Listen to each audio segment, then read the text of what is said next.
Welcome back दोस्तों, स्वागत है आप सभी का आपके अपने YouTube channel study circle VC पे। आइए दोस्तों, पर्यावरण के टॉपिक इंपॉर्टेंट टॉपिक है विटामिन प्रोटीन वाला, उसको हम लोग कंप्लीट करते हैं। बहुत ही मज़ेदार टॉपिक है, सिंपल तरीके से बताने वाला हूँ। बिल्कुल वीडियो के अंत तक बने रहिएगा, छोटा सा वीडियो है और आपको हर एक कॉम्पिटिटिव एग्जाम में ये बहुत ज़्यादा फायदा देने वाला है। ठीक है, चलिए स्टार्ट करते हैं। विटामिन की बात कर ले दोस्तों। सबसे पहले विटामिन की जो खोज थी ये फंक नामक वैज्ञानिक ने की थी। किसने की थी? ये फंक नामक एक वैज्ञानिक थे, उन्होंने विटामिन की खोज की थी। ये हैं आपके फंक नामक वैज्ञानिक। ठीक है, अच्छा, विटामिन जो होता है दोस्तों, ये हम लोग को किसी प्रकार की कोई कैलोरी प्राप्त नहीं होती है। समझ में आ रहा है आपको? जैसे हम लोग प्रोटीन खाएंगे कुछ तो हमको उससे प्रोटीन मिलेगा, वसा से कुछ मिलेगा, कार्बोहाइड्रेट से कुछ मिलेगा, पर विटामिन से हमें किसी प्रकार की कोई कैलोरी प्राप्त नहीं होती है। विटामिन से हमें किसी भी प्रकार की कोई भी कैलोरी प्राप्त नहीं होती है। अगर मैं कैलोरी की बात करूंगा तो कोई कैलोरी प्राप्त नहीं होती है। यह हमारे उपापचय में, मेटाबॉलिज्म में यह हमारा सहायता करता है। Vitamin A B C D E K, ठीक है, vitamin A B C D E K 6 प्रकार के विटामिन यहाँ पे हम आपके सामने मैं लाने वाला हूँ। तो विटामिन की खोज फंक ने की थी। विटामिन से किसी प्रकार की कोई कैलोरी प्राप्त नहीं होती है। यह हमारे मेटाबॉलिज्म में सहायता करता है। अब एक मोस्ट इंपॉर्टेंट प्रश्न आता है कि कौन कौन से विटामिन पानी में घुलनशील है, पानी या जल में घुलनशील है, पानी या जल में घुलनशील है। कौन कौन से विटामिन वसा में घुलनशील है? तो वसा बोलेगा या फैट बोलेगा, दोनों आपका सेम है। ठीक है, वसा बोलेगा या फैट बोलेगा, है ना? तो फैट में कौन कौन से घुलनशील है? इसका ट्रिक है, कीड़ा याद रखिएगा। कीड़ा आपको लिखना KEDA, कीड़ा। वसा या फैट में कौन कौन से घुलनशील है? तो कीड़ा। और पानी में घुलनशील बोलेगा तो B एंड C। 6 है टोटल, ABCD E के, जिसमें से B और C आपका पानी में है और कीड़ा आपका वसा में है। KEDA वसा में घुलनशील है। उसके बाद एक क्वेश्चन बनता है, विटामिन की खोज किसने की? थोड़ा और टफ करेगा, हालांकि ये पूछेगा नहीं आपसे। आपसे पूछेगा तो विटामिन की खोज किसने की? फंक ने की। अगर विटामिन ए की बात करेगा तो विटामिन ए और बी की खोज मैकुलन ने की थी। विटामिन सी की खोज होल्कर द्वारा की गई थी और विटामिन डी की खोज हाफकिन द्वारा। देखिए इसका ट्रिक बताता हूँ। डी फॉर डॉग, डॉग मतलब कुत्ता, कुत्ता हांफता रहता है। ठीक है, कुत्ता का हांफना आप सबने देखा है।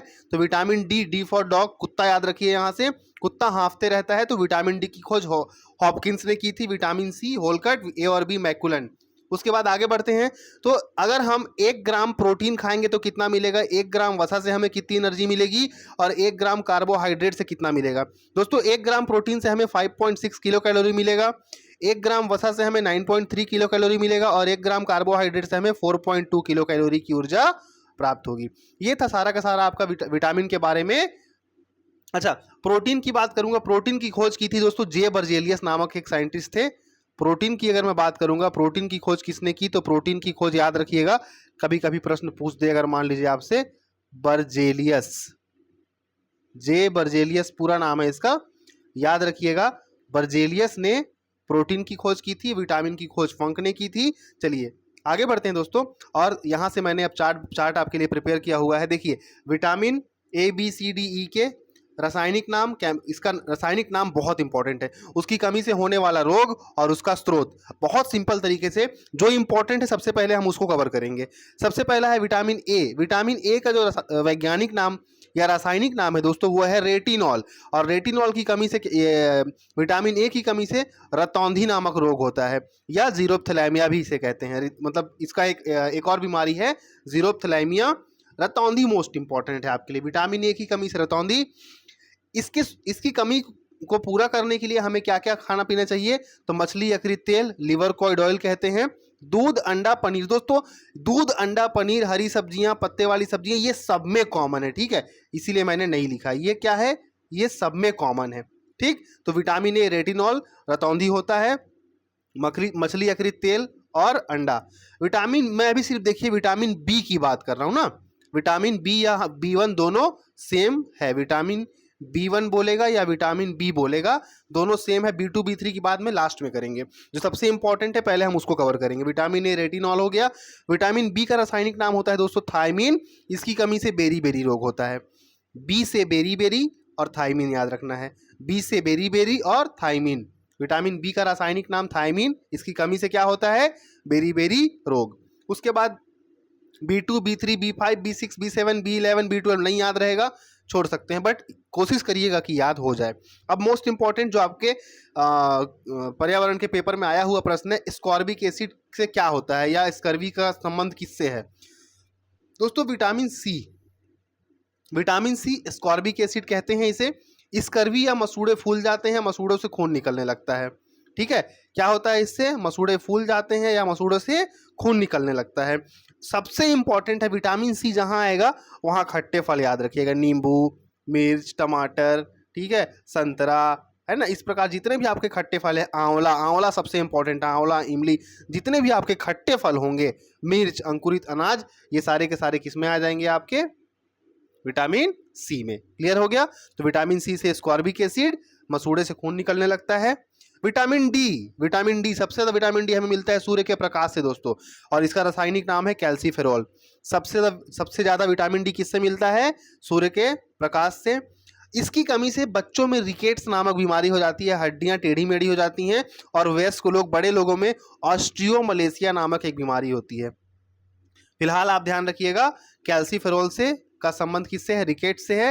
विटामिन डी को हम कैल्सीफेरॉल कहते हैं, इसकी कमी से रिकेट्स होता है बच्चों में।